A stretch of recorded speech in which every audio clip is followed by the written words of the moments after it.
Hello all, welcome to Helping Testers. So in this section we will be talking about pre and post processors. Let me add a thread group. Now here you can see these pre and post processors. What they actually do is whenever you are putting some request, they have some functionality which are added to a request before a request is being sent or after a request being sent. If you have worked on any automation tool like Selenium, APM or any framework, let's say TestNG, JUnit, you find an annotation that is @test, which is actually testing. There will be two annotations, that is @before test and @after test or after method. What they does, you want to do any activity before a test being executed, you can do that. So similarly here, pre-processors and post-processors. Any activity you want to do before the samplers and after a sampler has executed can be done using the pre and post processors. So in this lecture, first talk about a preprocessor, that is user parameter. So we know that we can declare a variable at global level, but if we don't want to declare global level but at the thread group level, it can be achieved using the user parameter. So what I can do, I can add a parameter here using add variable. So I can click on this add variable. I can give a name. Let's say I give a name at name1 and user at user1.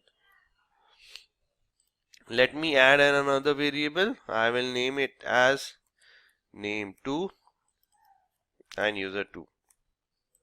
So these are my variables. I have created two variables, name1 and name2, and respectively values to it.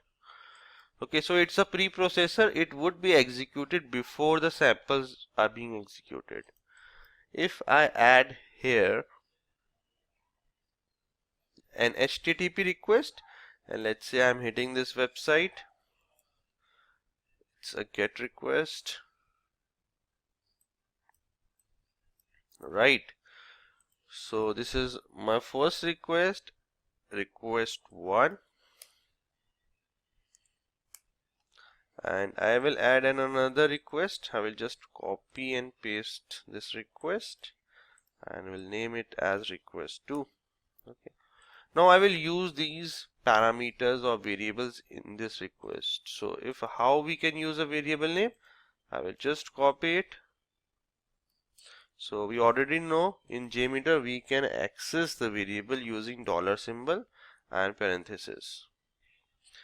Give it name1, and in also request 2 I will use $symbol parenthesis, and the another name is name2, that is here name2, right?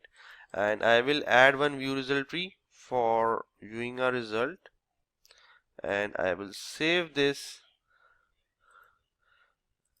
under pre and post processors. I will name it as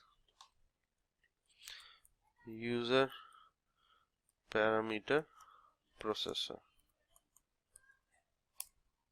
right? And let me execute it. When you click on execute, this user parameter will be executed first because it is a preprocessor. If I execute down also, so this will be the first one to be executed.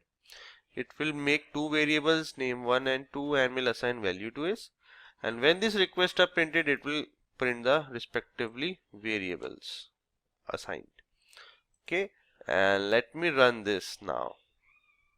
You can see it is printing variable 1 and 2.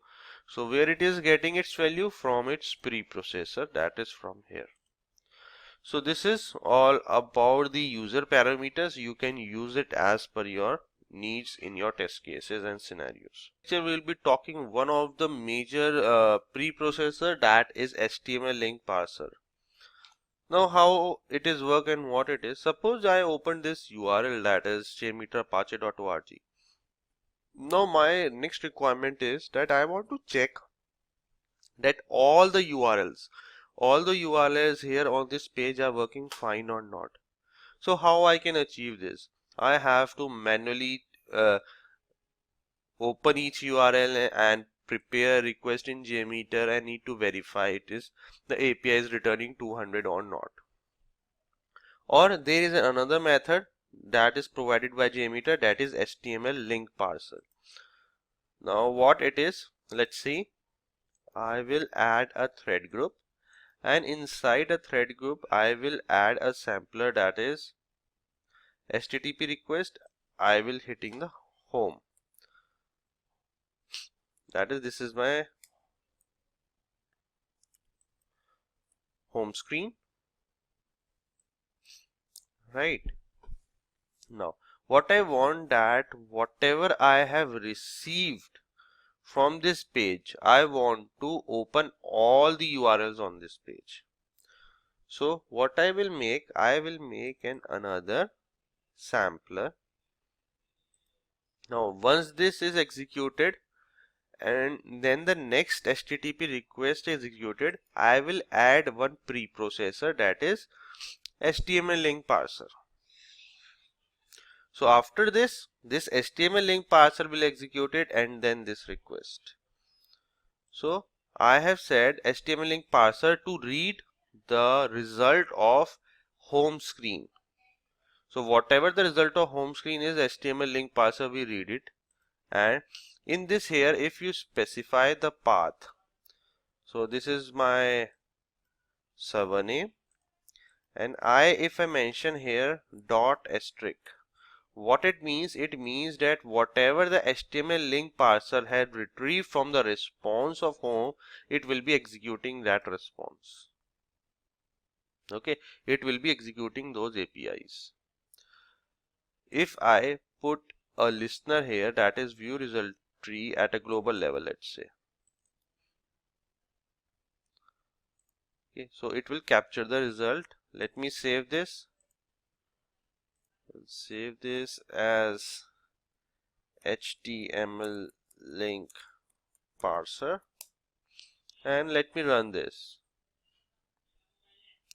So you can see the first request is the home and the second request is some SVA index.html.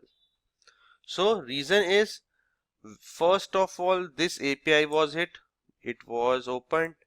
Next was HTML link parser. HTML link parser captured all the URLs present on this page. Randomly, it has taken one URL and it has opened it. Now suppose I want to see all other URLs. I will make this inside a while loop. So I will add a while loop here. I will add here a while loop, that is a logic controller while controller, and I will put this inside a while loop. So I'm repeating this request again and again because I want to read all the links which are read by HTML link parser from the response of home. And let's run this now. Okay, let me clear first the old result. Yeah, now run it. Okay, so you can see the first URL was this, the next is SVN index, third is mail.html. So you can see every time a different URL is being hit by this HTTP request, because HTML link parser, it has captured all the links which were available on the response of home get request. So this is how you can verify if all links are opening. Then you can verify yes, the links are working fine, or there must be some another scenario for your request in which you need to gather all the links which are available on a response of any request. We're talking one of the post processor which is commonly used, that is an action result listener, or not listener, sorry, preprocessor. So let me add two Java request 1 and the another one is Java request 2. Okay, now if let me add here a post processor, that is result status action handler. So it does the similar thing which is done at the thread level. This you need the action to be taken by the sampler. The thing is that it is applied at this thread group level while it is applied at the request level. That what action you want to do when any error is being done. You want to stop the request, you want to continue it or whatever, you can specify here in your text and you can execute your test case. So there is nothing much here. So it can be handled at global level, thread group level, or you can handle at the request level using a post processor.